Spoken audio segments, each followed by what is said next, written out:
Welcome to our second edition of our interview with Eddie McNamara. We are discussing the Zodiac book that he wrote. I know that we went through a lot of details regarding his account of what happened, but now we're going to try to debunk some of the stuff from the movie. Is there anything specific about the movie that you like to bring up before we ask you some questions? Um, well, yeah.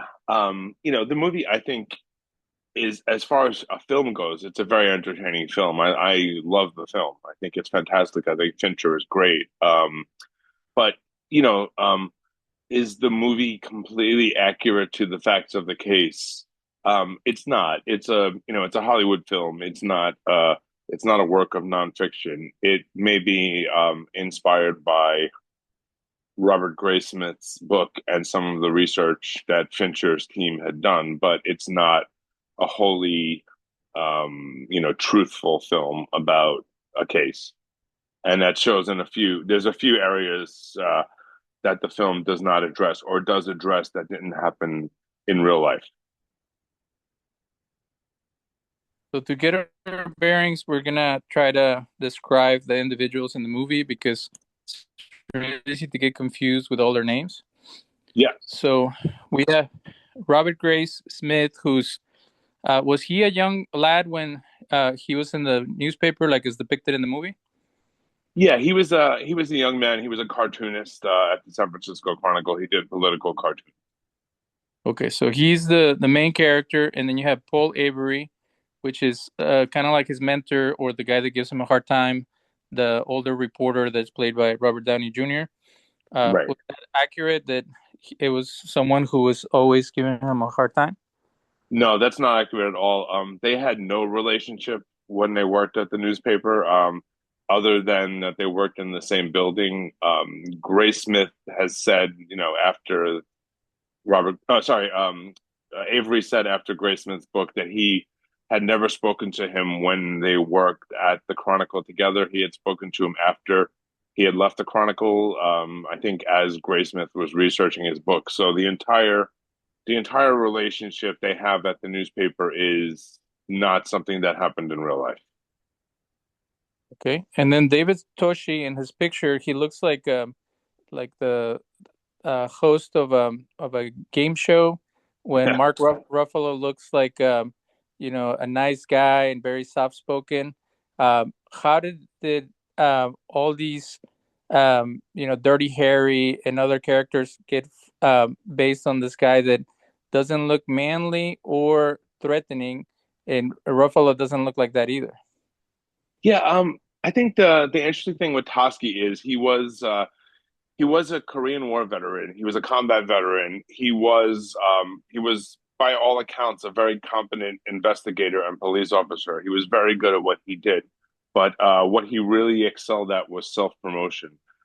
So throughout his career as a police officer, he made friends with newspaper reporters, and he also, on numerous occasions, wrote letters to the newspaper about himself, pretending to be someone else, praising himself. So he was a relentless self promoter.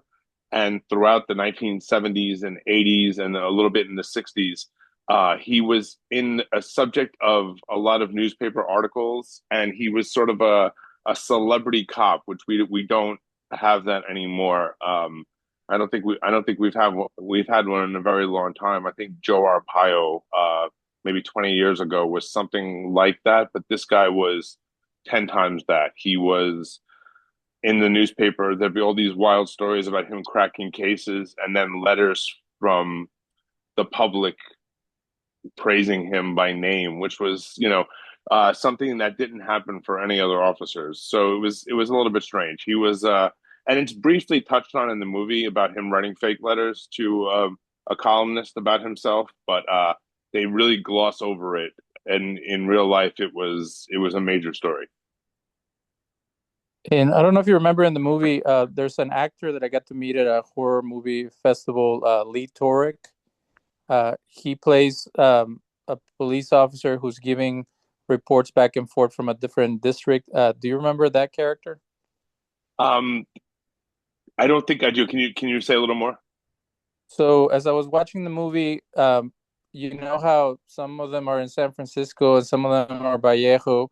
So Yeah. there's this heavy set guy, and he's giving a report, and he's saying, "Hey, we need to make sure we get the information correct." I should have done more research on his character, but I might get to it in a little bit. But the other person Uh, that oh, comes I know up, him, Donald Logue. Yeah, he's fantastic. Yeah, he's an excellent actor. He's been in lots of things since the '90s. I'm looking at that right now. Yeah, so he was. Is that the character you're talking about? That he played. the only one he Uh, played in that movie, he was there briefly, right? yeah, for a short period of time. I think he was one of the other police investigators. Okay. So during our last interview, we talked a lot about Arthur Lee Allen, Yes. and there's conflicting stuff on the debunking the movie in different websites, and we'll get that in a little bit. But the thing that came up for me most prevalent was the issue with the Zodiac threatening kids on buses, and Yes. the murder of Mr. Stern in the taxi. There are some people that say that he did send a piece of the cloth of Stern's shirt, and there's some say that they didn't. Which one is the true story? Well, we don't know. Paul Stein was the he was a PhD student and a cab driver, and a piece of his shirt. He was killed in what looked like a robbery, and there was a serial taxi bandit who had shot another cab driver at the time. So the police thought it was part of that serial, but 2 days later, the San Francisco Chronicle got a piece of Stein's shirt. And what's now the most logical conclusion would be that the killer mailed in a piece of Paul Stein's shirt with the letter. But in 58 years that people have been going with that theory, it's led nowhere. And I was looking at some of the records, some of the reports. So I looked at the coroner's report for Paul Stein's murder. And as part of the post-mortem, after the autopsy, they do a thorough examination of the person's clothing, and they found $4.12 in change in Paul Stein's clothing. But they didn't mention that a large rectangle was cut out of the back of his shirt, which the shirt had clearly been tampered with. If you Google Paul Stein's shirt, you'll see an example of a shirt that's clearly tampered with. So the medical examiners and the coroner did not note anything in their report stating that Paul Stein's shirt had been tampered with. That could be an oversight. That could be something they just missed, or that could be someone had taken a piece of the shirt after it was already in evidence, after it was already in custody. We simply don't know that one way or another. But I think both are viable possibilities. So, is there any question that it wasn't him who did it, and then the letter saying that he's gonna murder kids riding the school bus? Is that a true letter in your eyes, or is that an Yeah, apocryphal letter from the Zodiac? I mean, I think it's I think it seems to be an authentic letter. I think the 1969 letters are fairly consistent, and some of the early 1970 letters are fairly consistent with the original four Zodiac letters that the FBI sort of validated as being Zodiac letters. But I'm not a handwriting expert. I'm not a he did expand a little bit more, but he also made threats in the early letters where he threatened to go on a kill rampage if he wasn't put on the first front page of the paper. So I think it's it could very well be the same person. It could very well be Paul Stein's murderer is the same murderer as Darlene Ferrin's murderer, and he wrote all the 1969 and some of the 1970 letters. That's entirely possible. I think there's also something that needs to be looked at is that there was a serial cab robber operating in Presidio Heights, which is the wealthiest neighborhood in San Francisco, and it's a very low crime area. Yet there were lots of cab robberies happening in the area, and there were two cab drivers who were murdered within a 3 month period, and that's a statistical anomaly that should be maybe looked into a bit more. And do you see a pattern in him being so thorough at killing male survivors as compared to always Yeah, I making sure that the women were dead? well, it's it is worth noting that the only two survivors were men, and every time in the canonical Zodiac murders, uh, whenever he attempted to kill a woman, he succeeded. But there were two instances where a male survived. I think Mike Mageau from the July 4th attack was lucky, um, more luck than anything. He was shot up pretty bad, and Brian Hartnell, who was stabbed at Lake Berryessa, he was clever and played dead.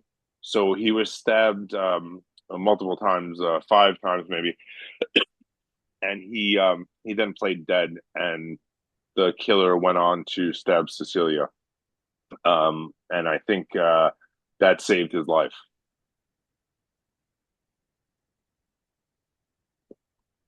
Inside the taxi with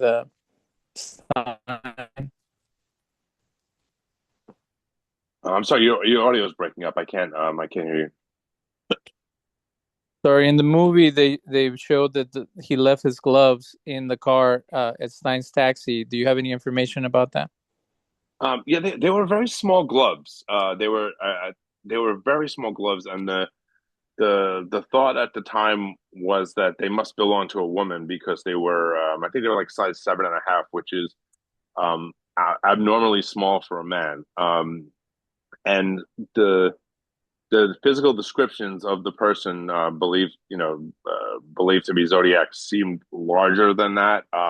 So I'm not entirely sure, and I don't know if anyone is entirely sure if the gloves had anything to do with the killer, if they were gloves that were already in the cab, if they, I know in the movie it's a point that's made, but I'm not sure how much investigative effort has gone into that, or if it was already determined because San Francisco police have not released very many records after sort of the day one investigation into the Paul Stein murder. So it's difficult to say. They may have figured out who the gloves belong to in 1969 or 1970. We just don't know because they have not released these records. And the call to the Jim Dunbar show seemed very hokey and almost Yeah. like showmanship. Do you think that that could have been him, or it was somebody pretending to be him? It was definitely somebody pretending to be him. It's believed to be a mental patient from Napa State Hospital, and it's believed to be. I think they know who it is. It was a guy who used to be a photographer, and then he was committed to an institution, and they believe that he's the person who did that. And he also, I believe, called the Oakland police and said he was the Zodiac or something like that. Um, so that yeah, that's hokey. It's hokey because it really is fake. And that's the thing with the Zodiac because that was a large media event that was live TV. It was Melvin Belli, the attorney, is was one of the most famous men in San Francisco at the time. Jim Dunbar was massively famous.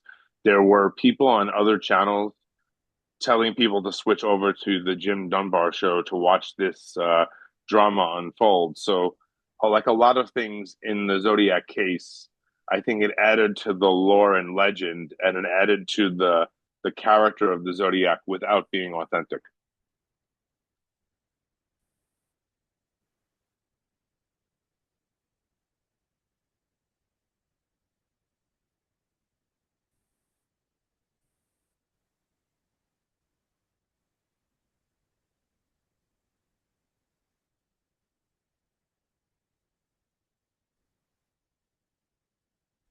Uh,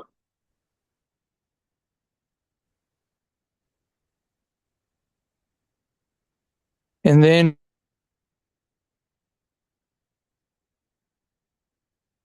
hey, David, I can't hear you at all.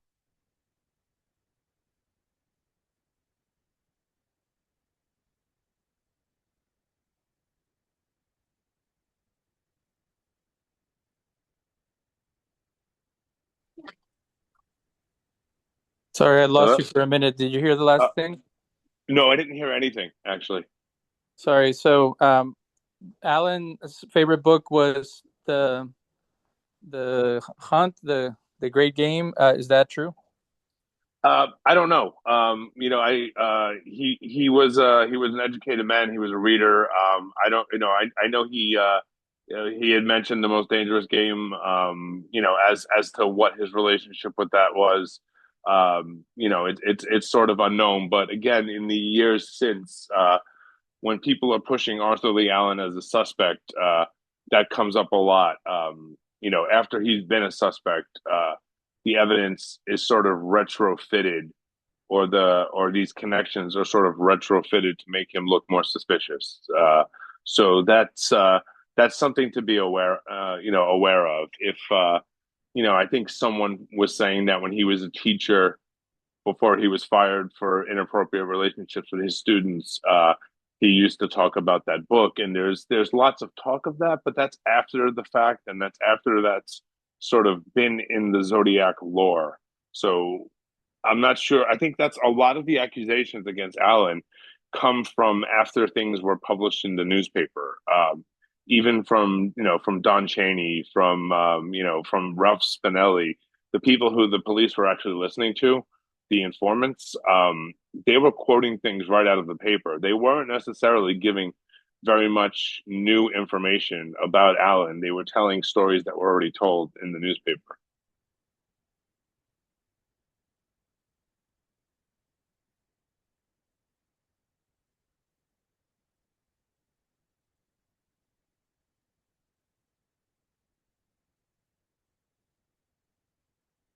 I think you might be muted.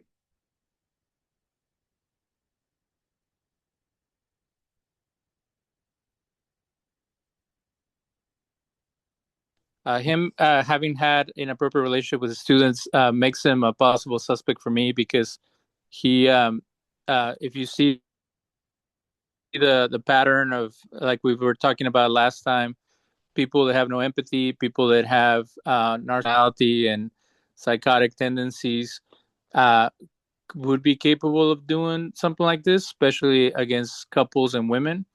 I know we discussed that there was no evidence, and you're innocent until proven guilty. But we're gonna go deeper into some of the other reasons why people think it was him.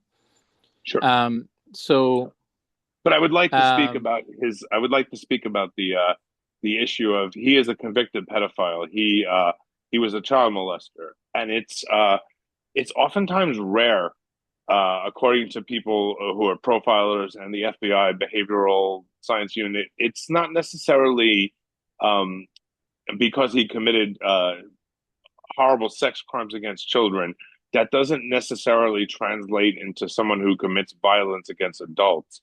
And the first couple he Zodiac attacked were teenagers. Other than that, everyone was an adult. Paul Stein was 29 years old. It's actually a little bit on the rare side for someone who commits child crimes to commit violence against adults. And the Zodiac murders, as far as we can see, I mean, there's no overt sexual motive. There was no, like, they're not considered sex crimes, and they weren't at the time considered sex crimes. And that also leads me away from Alan. okay. And do you know much about the other suspects like Richard Gaikowski and Lawrence Kane? Yeah, I mean, I know a bit about them. Richard Gaikowski wrote for Good Times, which was an underground newspaper in San Francisco.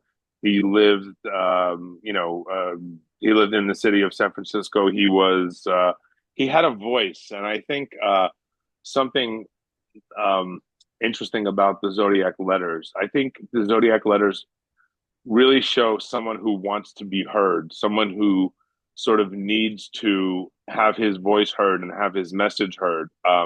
Richard Gaikowski was a sharp guy. He was a good writer. He was someone who had a platform. He worked for newspapers. He worked for underground newspapers. He had a platform to voice his opinion. He didn't need to write sort of coded nonsense to the San Francisco Chronicle, and in order to be heard. If Zodiac is, and by all by most accounts of people who study this, Zodiac is someone who the letters are very important, and he's someone who wants to be heard. Well, Richard Gaikowski is someone who had that in his life. Being that he was a writer, he wouldn't necessarily need that type of attention. There's also some thought and that Richard Gaikowski may have been in Ireland for the first two Zodiac murders. Some people say he wasn't, some people say he was, but he wrote newspaper articles purporting to be in Northern Ireland, working for Radio Free Derry, which was sort of an IRA adjacent radio network happening at the time. And he said that he did radio shows with them. So people who believe Gaikowski is a legitimate suspect claim that he lied and wrote these articles from the U.S. and plagiarized other articles. I'm not sure one way or the other, but there's, for me, there's a lot of doubts about Richard Gaikowski being a great suspect. And what do you know about the December 1968 shooting of David Faraday and Betty Lou Jensen? Um, I think I know quite a bit about it. It happened shortly after a large scale drug deal was broken up, and the police seized a quantity of marijuana, which at the time they were calling the biggest drug bust in Benicia, California. They arrested a guy named Charles Borsich. He lived in a city owned property called the Cottage at Lake Herman. His grandfather was the caretaker. And when he went to court, his lawyer, this was based on a warrant. He was arrested based on a warrant from a civilian who gave information about a drug deal about to go down. And his lawyer asked for the identity of the person who informed police about this. And the judge was considering it, and then the county dropped charges against him. So I find that to be very interesting. And if you look in the police reports, it's reported that David Faraday had a confrontation with a drug dealer at his high school and threatened to tell the police about this drug dealer. And So, this all happens right before the kid's murdered. The drug deal gets busted up right before the kid's murdered. I don't know if they're related or not, but Sergeant Lynch of the Vallejo Police had said on television that in the 1980s, he said on television that David Faraday was eliminated because he knew about a drug deal. So one of the original investigators who was working the Zodiac case, he worked the Blue Rock Springs murder, said, in Vallejo, he said that David Faraday was murdered because of informing on a drug deal, and it had nothing to do with Zodiac. so in the movie, they try to connect it in a phone call Yeah, briefly. Is that again based on the book, or them just pulling at oh, that's straws to try to make no, it bigger than what it is? no, that's totally real. The phone call did take credit for the murders of David Faraday and Betty Lou Jensen, and the first four Zodiac letters also take credit for those murders, along with the murder of Darlene Ferrin. So that's uh, that's very accurate. Yeah, David Fincher in the movie did not show the the the Lake Herman Road murder, but it comes via the phone calls. But that is true. The phone calls and letters did take credit for those murders. So then that supports your claim that maybe there was no Zodiac killer and there was just a hodgepodge of different murders being attributed to a single figure, correct? Yeah, I mean, I absolutely think so. I think David Fincher, the filmmaker, I think he may believe so too. There's a book out called Shooting Zodiac, and it's written by Robert Graysmith, and it's about the making of the film Zodiac. So David Fincher and many of the original investigators are, quoted in the book and are characters in the book. And David Fincher was very aware that the original investigators did not think that the Lake Herman Road murders were Zodiac, and he knew who they thought did it, and he thought that those people may have been inspiration for Arthur Lee Allen. Okay. So inspiration for him to go and murder couples in the same way. Yeah, I believe that Fincher and Graysmith, they both are of the belief that the Zodiac was Arthur Lee Allen. And then the whole botched killing of Kathleen Johns and her baby, that also seems very odd. That seems more like a kidnapper or some type of crazy nut who was trying to, scare someone to death. Uh, how far-fetched is it that that might not be connected either? Yeah, I mean, it's not considered to be canonically connected to Zodiac. It's at the time you have to remember that anytime there was an unsolved crime in like Northern California, at they were saying that there could be a possible Zodiac connection. If you look at old newspapers from the 1969, 1970, 71, 72, there's people go missing, people get murdered, men and women both, and the newspapers are speculating whether Zodiac did it or not. So the story was very big because they, if there's an unsolved case, they could attach it to Zodiac. Kathleen Johns, she, the story to me seems a little bit far fetched because she, I believe, was 8 months pregnant and she was holding a 1 year old child on her lap, and she claimed to have jumped out of this fast moving car with her child in her arms and pregnant, but there was no injuries to her or her child or her unborn child, and it the thing seems a little bit suspicious. The entire event seems a bit suspicious, and we don't know what happened there, but you know, I don't know if there's any reason to believe it's Zodiac. And then the great coincidence that Arthur Lee Allen wore a Zodiac Seawolf watch. Yeah. Um, how how is that not in support of him possibly being Zodiac? Well, he was a diver, and for Christmas of 1967, Arthur Lee Allen's mother gave him and his brother Ron Zodiac Seawolf watches. It was a popular diving watch at the time in the 60s and 70s.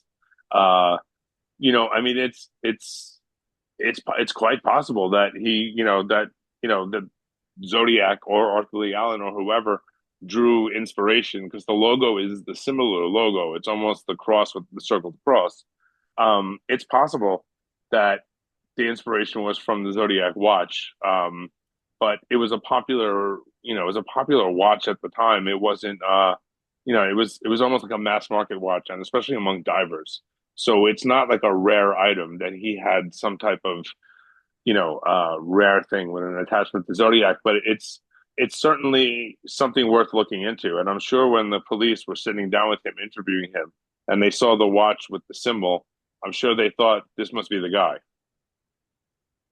And then if you look at other serial killers, they'll tell you, I've killed so many people, but they're only able to find a couple of bodies.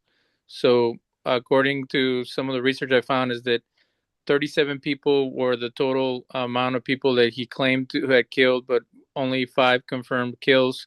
Uh, could it be that um, because he was never caught, that there even now there's more victims if he was a true serial killer? I mean, a lot of people think that. Definitely, a lot of people who believe the Zodiac story at face value, and they also believe that the non-canonical Zodiac crimes, like the murder of Sherry Joe Bates in Riverside and the murder of Donna Lass, and you have a bunch of these crimes that are not canonical Zodiac, but people who are enthusiastic researchers of Zodiac believe to be part of Zodiac. So yeah, I think they can certainly believe that the number could be 37, or it could be much larger than 37 if you went the entire 1970s and 80s doing the same thing, operating at the same pace. I am not part of that group. I don't think even the five canonical Zodiac murders are Zodiac murders. It used to be six, and then Sherry Joe Bates was taken away. That used to be considered a confirmed Zodiac murder, and now it's not. Riverside police told the media seven times that it's not a Zodiac murder, and the FBI said three times it's not a Zodiac murder. So that was removed. I think there's little to no chance that Lake Herman Road was a Zodiac murder. And I think, and that's considered to be canonical, and that's considered to be confirmed. And I think it's based on what the original investigators and the cold case detectives thought. It's something that has nothing to do with Zodiac. So, what do you make of Robert Gray's sketch of the Zodiac Killer based on Brian Hartnell's eyewitness account? Um, yeah, I mean, he's a cartoonist, so he can draw, but that was I guess he was doing that from the police report, and he wasn't speaking to Hartnell directly. So it's his interpretation of what Hartnell was describing. So for whatever that's worth, he's a man who can draw. I think he did an effective job with that. But essentially, it's just a man wearing a hood. So we can't really discern much from that. And then the sketch that of the San Francisco Police Department wanted sign has somewhat of similarity with Allen. It's generic, clean shaven, crew cut white guy. Um, where does that one come from? And was he seen in multiple of these crimes? Okay, so yeah, so this is an interesting story. So the kids, the Robbins kids, they were three teenagers. They had witnessed someone in Paul Stein's cab pushing his body up and maybe going through his pockets, and then the person wiped down the cab, and that's the man they described. There was Detective Tosky did not get a trained sketch artist. He had a guy, Officer Morales, his name was, and he was a police officer who could draw a little bit. And he met with the kids, and they did a drawing initially, a sketch, and the the girl, Rebecca Robbins, she didn't. She was, I think, 14. She didn't think the first go was good enough, so she went back for a second session with Morales and not a sketch artist. And they came up with that description. I think it's terrible for Alan because Alan was completely bald by 1969. If you look at his 1967 driver's license, he's bald in 1967. Alan was also 6 feet or 6 foot 1 inches tall. The man they described was 5'8", 5'9", and Alan was 250 pounds, and he was someone who was massively overweight for 1969 when the average American man was 166 pounds. So Alan is almost 100 pounds larger than the average male. So, I think that the description from San Francisco and that composite sketch, to me, that's not Arthur Lee Allen at all. This guy had a full head of hair. This guy was, under 200 pounds. So, that's certainly not Arthur Lee Allen. It's the fact that he was clean shaven, he was white, and he was middle aged, match Arthur Lee Allen. But Allen didn't wear glasses. Allen was completely bald, and Allen was 250 pounds. So it's kind of a bad match for me. And then there's a report that three Zodiac letters that were lost for 20 years resurfaced in 2002, according to ABC Primetime. Are you familiar with those? Yeah, they were probably in one of the police officers' garages as a souvenir. That's when they did the testing for the DNA on the ABC show. it's kind of a farce because they tested the outside of the stamp, which anyone who touched the letter could have touched the outside of the stamp, so you're not going to get a proper profile. If you were looking for a proper profile, you would probably look under the stamp or under the flaps for DNA material.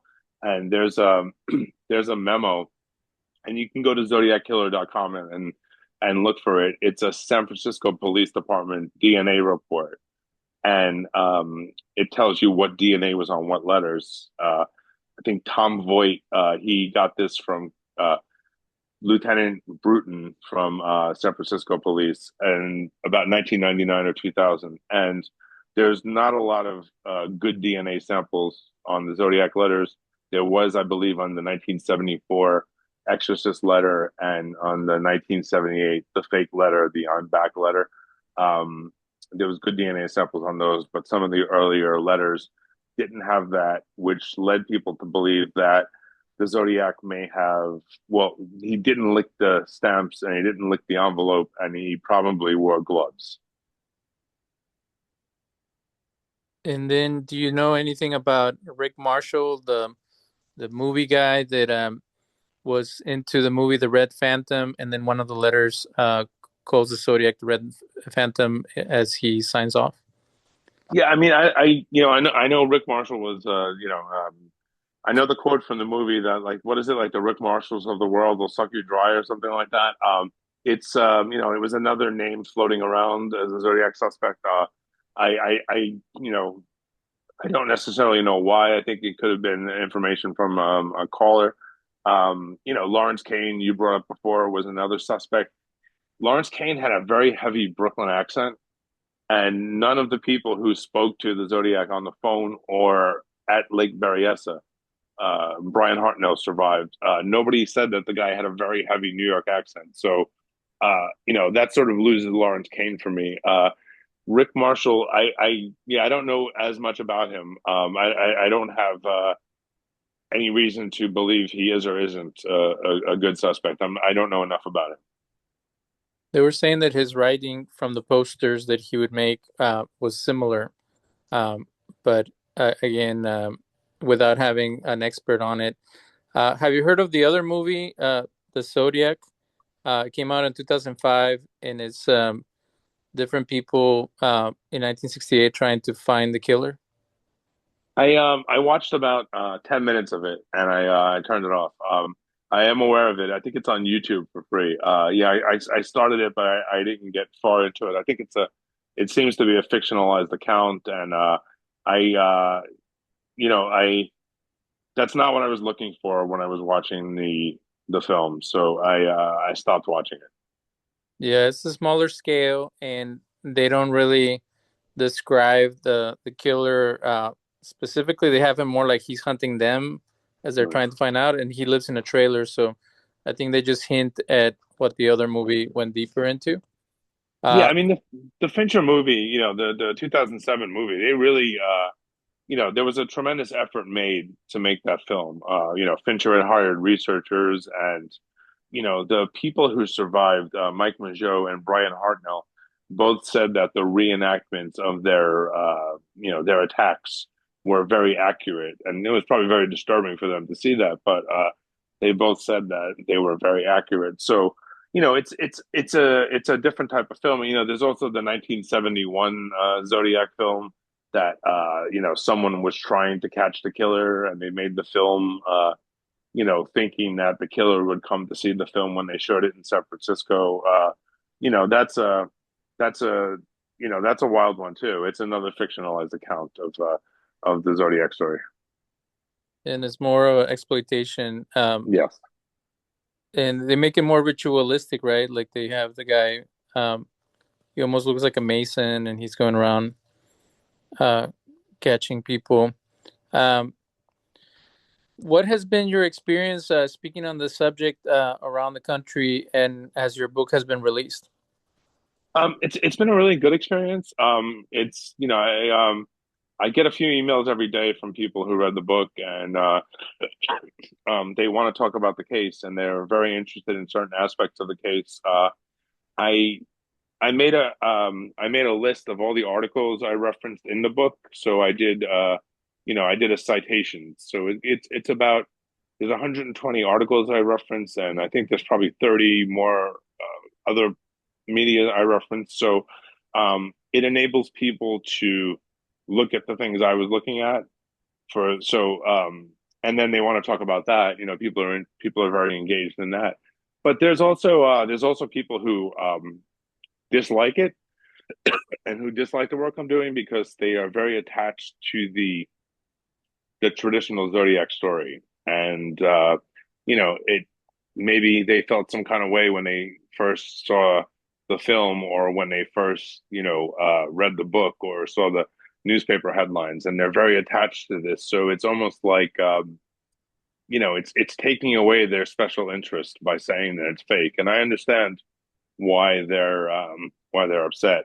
So yeah, I get both types of things. I get some very dedicated researchers who appreciate the research and appreciate that I gave receipts for all of my work, and then there's other people who they don't appreciate my work because they like the story, and maybe it's an emotional attachment to the story of the Zodiac, but and then everyone's opinion, it's fine. I that's I don't expect everyone to like what I do or agree with me or anything like that.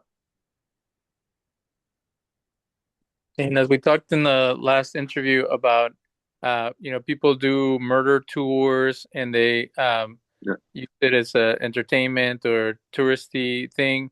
Is there I'm sure, as you're mentioning, there's fans and there's people who are attached to it. Is there like almost like a ghost tour that goes around with all the places where he supposedly hurt people, or they're not allowing that in Vallejo and San Francisco? There's not actually because I guess there would be some distance between them. There'd be maybe a 45 minute, 45 minutes in one direction, 45 minutes in another direction. It just might not be viable, but I think people do go. People who are interested in the case. I've, I know that they go to the intersection where Paul Stein was shot, and they go to some of the sites. They go to Lake Herman Road. They go to the park at Blue Rock Springs. So and people do go to Lake Berryessa, which is also a public park. But it's not organized tourism. I think people do go there, and they for whatever reason they go there. With attachments to the Zodiac case, but yeah, there's as far as I know, there's no sort of organized Zodiac murder tour. So David Fincher shared in one of the interviews that he remembers being afraid when he was 7 years old, growing up in San Francisco, about him attacking buses. When I was 11 years old, I came to America, and I saw on what was it, America's Most Wanted, a reenactment of a man who drove into a Luby's in Clear Lake, Texas, and shut up the place, and people broke a window and survived. And every time I pass by there, I remember watching a reenactment. Um, what was your experience growing up in the U.S.? Do you think that there's too much emphasis on crime and these rampages? And did that affect you growing up wanting to be a police officer? Um, yeah, I think it does. I mean, it's something that I grew up in Brooklyn, New York, so there was back then a lot of crime, and there were a lot of I suppose famous like mafia crime sites. Like throughout Brooklyn, throughout New York City. Um, I and then there are sort of murder tours and death tours and things. I'm not so much when I was growing up, but like, you know, um, there would be places where like where I lived nearby, very close by, there was a place called the Gemini Lounge, and it was a famous place where the mafia would chop up bodies, and like everyone knew about it, and not after this is after the fact, after they went to prison, but like everyone knew it was there, but nobody went there to like take a picture. You just were aware that that was a place. But no, it sort of had nothing to do with me wanting to be a police officer. I did it because I thought I needed a steady job. I needed insurance. I needed benefits, and I thought maybe I could do some good with that, and that was really the reason I did it. But it was mostly 90% for the steady job with insurance and benefits and a pension, and 10% that maybe I could do some good and help someone.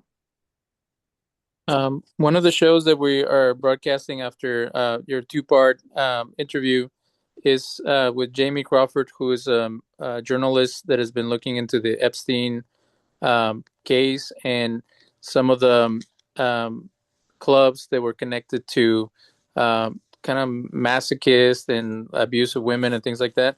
Have you gone into that rabbit trail of how there's so many people involved, so many possible murders and uh, burying people after they abuse them, human trafficking rings that are high up in the echelon of power. Has any of that caused any interest in your part? And how do you feel about how far corruption and abuse has gone in our country?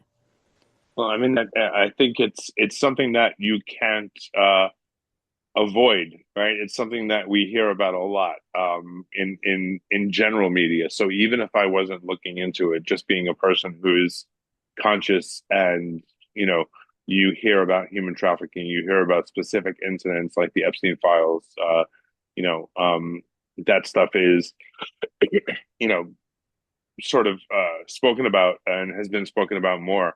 But yeah, it's not an area that I've spent a lot of time studying. I was really focused on this Zodiac case, and I'm really focused on some of the satanic panic adjacent cases from the 80s.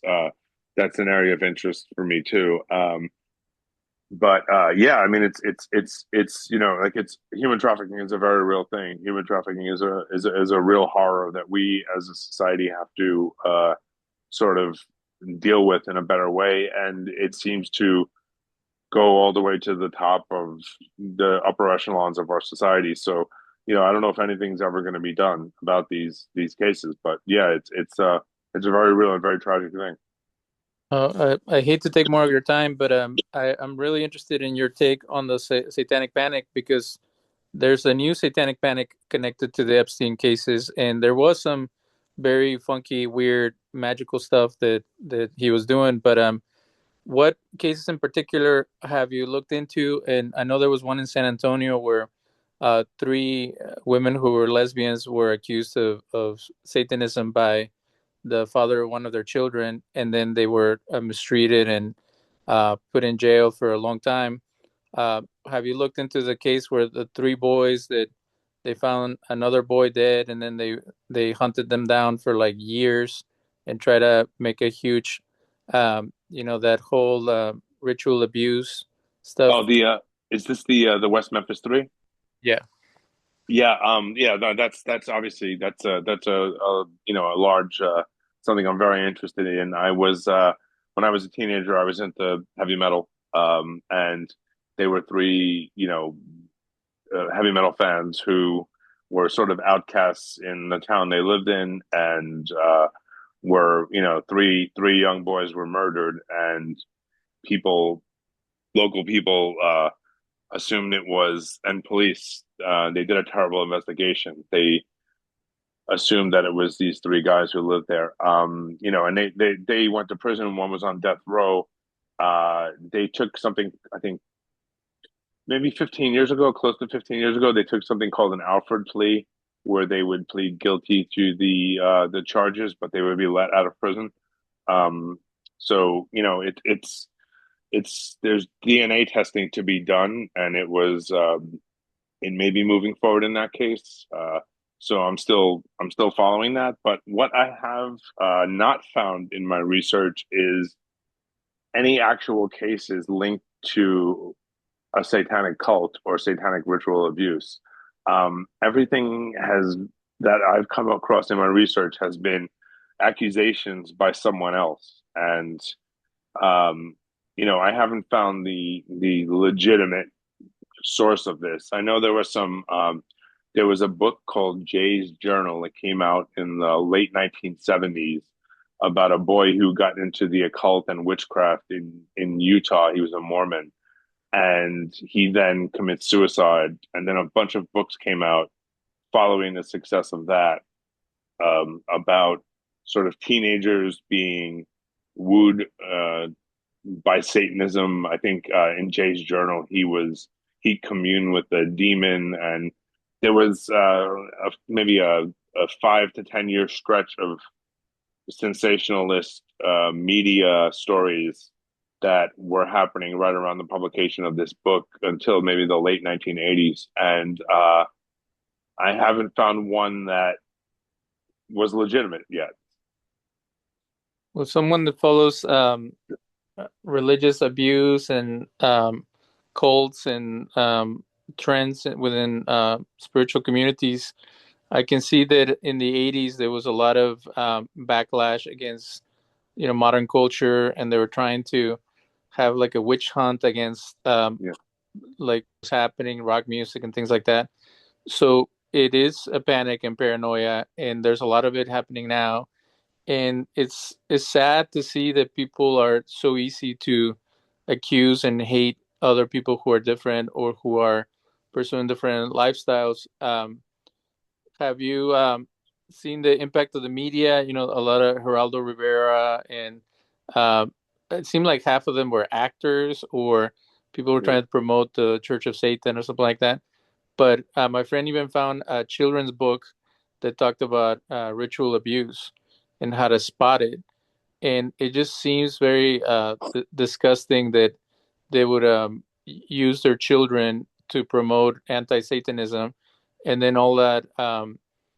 What is it? The hidden memories that some psychologists yeah. were trying to bring out, and hypnosis and all that weird stuff.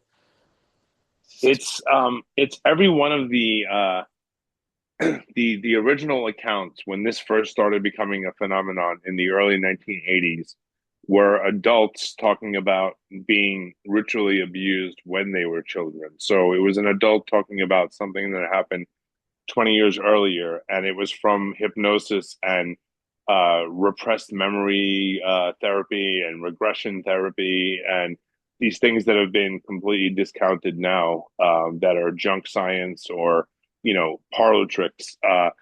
And then they would interview kids. You would have these cases like the McMartin daycare case in San Francisco. These people spent 5 or 8 years in prison for satanic ritual abuse of children, and and they're out, and they everyone knows it's not true.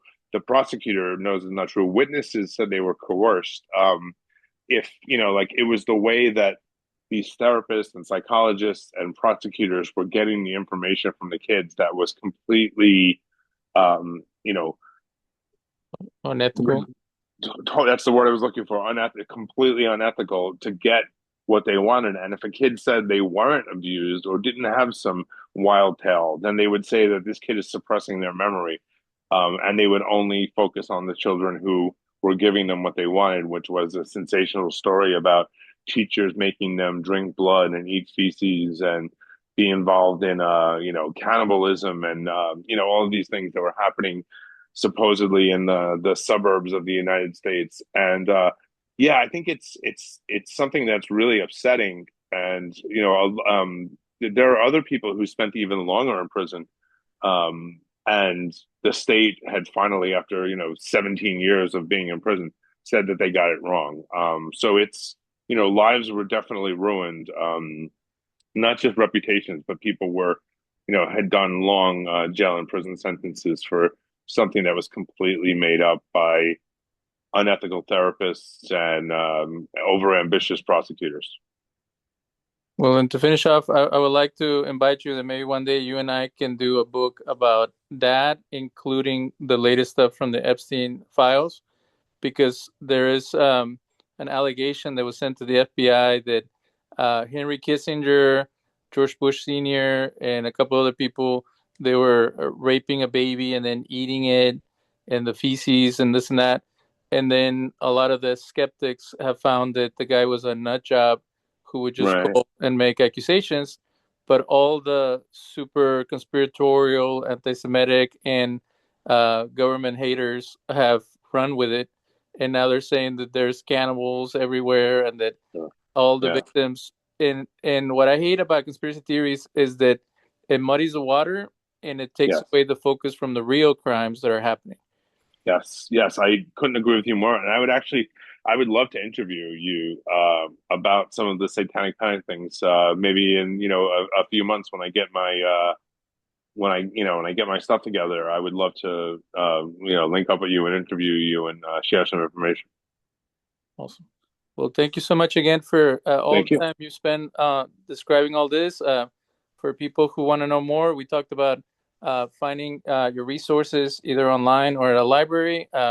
We think that your work is excellent, and again, it helps open people's minds to other possibilities and not get so caught up in the media hysteria and all the stuff that goes around whenever there's a crime that they want to exploit to sell papers or ads or whatever. Yeah.